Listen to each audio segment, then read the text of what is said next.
right, and welcome to Fast Break Breakfast NBA Podcast. My name is Keith, here alone for a solo interview episode. The full episode with John and Chuck will be out on Thursday. If you want more John and Chuck, you can get that at patreon.com/fastbreakbreakfast. We got the bonus content there, including full bonus episodes of Ground Chuck, the Chuck and John podcast, available to our $5 and up subscribers. We're having a lot of fun with our Patreon supporters in our fantasy leagues, the Negative Fantasy League, the iShop League for Pride and Glory that we're playing over at fantrax.com. Today's episode is an interview with two Blazers fans and podcasters, Corbin Smith and Dan Marang. Before we get to that, just tell you about the Draft app once again, draft.com/fastbreak. You can download that app. Maybe your fantasy team is already off to a bad start, but you can play daily fantasy against me and other Fast Break Breakfast listeners with the Draft app. You draft your team in just a couple minutes. That's your team for the night.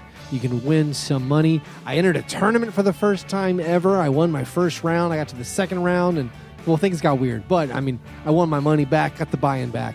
It's a lot of fun. It's a great way to augment your NBA watching experience daily. I love doing it. If you use our code FASTBREAK, you get a free $3 entry into any game. So check it out. I highly recommend it for daily fantasy, for a different style of daily fantasy where you can do a snake draft or an auction draft to pick your team. You can play the expert mode where all the best players are taken out of it. Highly recommend the only daily fantasy app that I use. It's draft.com. You can download it in the App Store, Android or iTunes, or at draft.com/fastbreak. And once again, make sure you use our code FASTBREAK. All right, now let's talk some Blazers.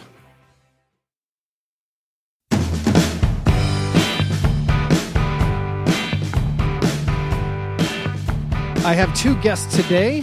The first co-hosts the Blazers Edge podcast and is a member of the Blazers Outsiders show on NBCS Northwest, Dan Marang. Dan, how are you? Doing good, man. Thanks for having me. Great. Happy to have you. Our second guest, a repeat guest, an esteemed writer and the host of the renowned Take It or Break It podcast, Corbin Smith. Corbin. Oh, wow. Oh, Big Dog's here. Corbin, yeah. Big Dog's here. How's it going? That's Big Corbs on Twitch for you Twitchers. Big Corbs on Twitch. Deadspin, Daily Beast, national publications we're talking about here. Highly esteemed national publications. Speaking of Deadspin, I'm about to go see a Deadspin podcast in just a few I'm actually very jealous. Couple hours. There's no reason for them to ever come to Portland. So, is that true? I'm worried about them coming to Nashville. That we're not the crowd. Why not? I don't know. Okay. I feel like many times people come to Nashville and they're disappointed at turnout, atmosphere, attitude, those sort of things. Normally, hospitality, refreshments, they're fine with. I haven't said hi to Dan yet. Oh, like, yeah, you guys should say hi. We did a little like pre-talk. But Keith, I was going to do the thing where I'm like, "Hey Dan, how's it going, man?" Because I know Dan. Corbin, you left out one key piece.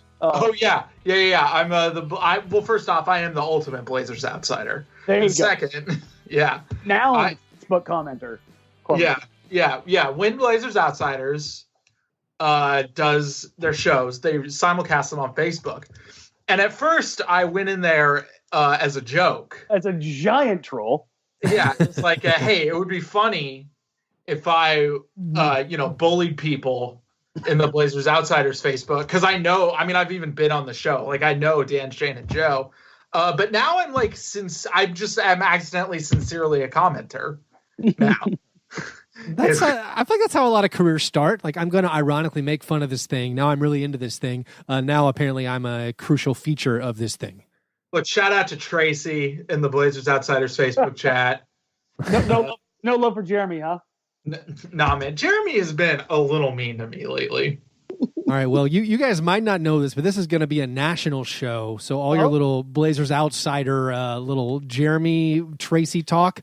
Not sure that's reading with most of our people. I wouldn't read with Blazers fans either. It would read with the 15 people who watch Blazers Outsiders on Facebook. Yes. Oh, there you go. All right. Well, before we get started, we do have to talk about breakfast. Dan, why don't you go first? Have you had breakfast, and/or what's the last good breakfast you had? I have not today because I'm a terrible human being. But yesterday, I took the girlfriend out, had a fantastic chicken and waffles hollandaise. So, okay. Where from?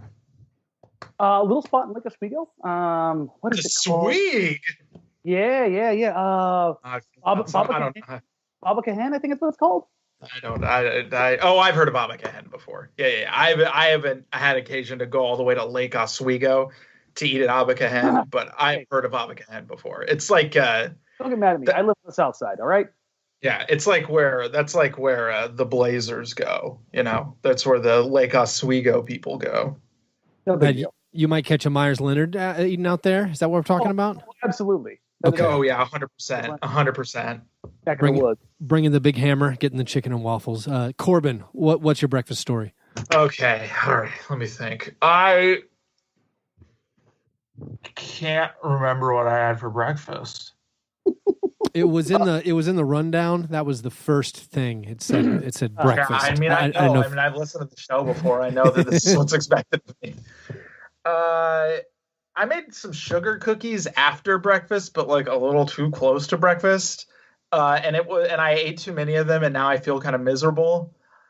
I remember I had a veggie burger for breakfast. I had a veggie burger with an egg on top. Oh, there you go. Oh, that's nice. That kind of defeats the purpose, doesn't it?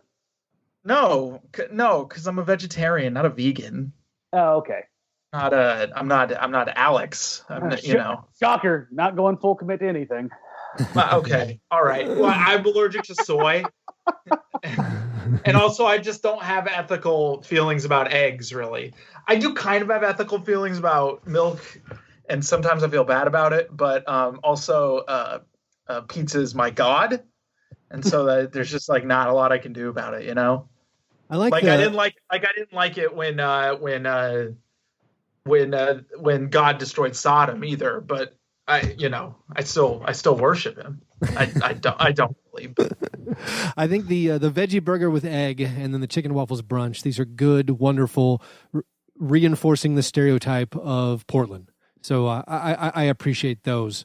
Yeah, I guess that's fair. What we're here to do is to propagate the it's not actually a myth. Yeah.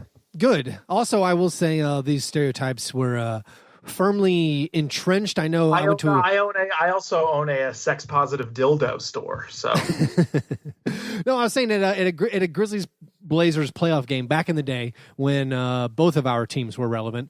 The Grizzlies put on a little timeout show where they dressed up a man like a plaid jacket with a mustache, and he was like the stereotypical Portland fan who they then made fun of. And they actually made fun of him when they asked him what his name was, he said his name was East Nashville. So they snuck in a joke about Nashville hipsterism and Portland hipsterism all in one. So I felt akin with actually the other team. I felt like that kind of failed. It bothered me. But anyway. Hipsterism is Portland's #1 export, so it makes sense. Yeah. You know what? I don't know what Dan's talking about. It's a perfectly normal city. There's hipster is such a 5 years ago word. Come on. Well, let's get to the team. Also, I don't live in Portland. You just pay your taxes to another state. That's fine. Yeah. All right. In the preseason, guys, the Blazers. I feel like the Blazers fans, the energy coming out of the Northwest was like a malaise. I don't feel like there was a ton of optimism. The Vegas over-under was set around like 43. It didn't seem like there was a lot of excitement with the team, but so far so good. They've looked pretty solid. So what Dan, is can I ask you a question? Can I ask you a question, Dan? Did you feel that malaise at all? To an extent, yeah, because there wasn't a lot of changes, but I still thought the ceiling on the team was still a high 40s win team if everything went right. But yeah, I felt like the line and stuff, I felt like the pessimism was mostly a national thing. Mhm. And I think that locally, I think most people were kind of like, I mean, the team still won 49 games or however many they won last year. Most people still thought it was like 47 to 50 wins. Now, Yeah. I did something a little wild, probably stupid, and I made a bet with Chad Doing here, one of the local radio hosts, that I took the under. And it wasn't because I thought that the team was going to be bad. I was just playing the odds of there's probably going to be an injury here this year, just because of how healthy they've been. But like the whole idea of them, like that's a little perverse, Stan. But I'm just playing the odds here. So, well, I always felt like the Blazers' health was a strength. Like I consider that to be a strength of like Damian Lillard. Wasn't like Damian always. Lillard doesn't normally get hurt. Wasn't always, has been for the last few years, but there was a time when that was certainly not the case. Well, so I think you're saying the malaise was overstated. I feel like most people I saw who were Blazers fans, they felt like over 43 wins was good, but I didn't feel like I heard a lot of people projecting 50. I think they were like, yeah, well, we won't be as good as last year, maybe like 45 wins. But like, do you think this team right now, are you trusting what you're seeing and you think they might trend up to close to 50 wins? As much as it pains me because this bet's going to suck, because I have to eat one of those stupid like death chips, the Packy chip challenge. I've done that. You made a food bet, Dan. Made me ill. Yeah, it's going to ruin me for a day. But He's talking about his. Yeah, pretty much. So with that in mind, I still think they're going to. I can't believe it, but Nick Stauskas has been phenomenal, and Evan Turner has reverted back to 2015 Boston Evan Turner. And that has turned the Blazers bench from really just awful into a top 5 bench in the league. And that's just been wild through the first 10 games. That hasn't been a thing for a few years. I think that Stauskas is better than he had any right to be. I think a lot of that has to do with being in a situation where there's an offense that plays to his strengths, which are cutting off ball, spotting up, moving, things of that nature. I think he's been in a lot of situations where they just kind of plumped him somewhere and shrugged their shoulders when he didn't figure it out. Yeah, when he didn't cash in year after year. Zach Collins is good now. He seems good. And there's no particular reason to believe he will stop being good. And basically everything else has held steady. The Turner thing is, pardon me, CJ's had a rough start to the season. Mm-hmm. He's been not great. Yeah, but I think we're going to talk about that when we talk about Turner in a second. But Turner, boy, the reason he's good is so weird that I could probably sit here and talk about it for 20 minutes. So I think the Blazers are probably better this year. I think that it would be smarter to think of the team as the team that played in the regular season last year and not the one that got swept by the Pelicans. Yeah. Especially because the Pelicans were engineered in a lab to beat the Blazers. Like, they have problems against fast, athletic, big forwards. Like, even when they played them the other night, like, Julius Randle put a whipping on him because he's a little faster than a normal power forward. And so having the best big power forward just embarrass them in the playoffs is like, it's like something that's within the realm of expectations. I think they're for real, if that's what you're asking. We'll see the same thing. Like, I think the Blazers are going to get their first no BS test tomorrow night against the Bucks. Yeah, it's gonna be a nice one. The lineup features everything that Portland struggles with: length and athleticism up and down the court. Yeah, big fast forward. The big fast forward right now. Like, it's going. Yeah, I wouldn't sit here. I wouldn't place my chips on them winning that game. But so on the Blazers Outsiders pregame show tomorrow, Dan, are you guys going to be circling that Jake Layman versus Giannis Antetokounmpo matchup?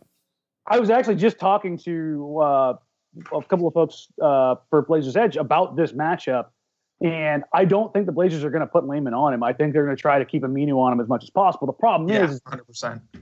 The Bucks can go so big that the Blazers don't really have a counter for that to also go big and athletic. Like outside of Collins,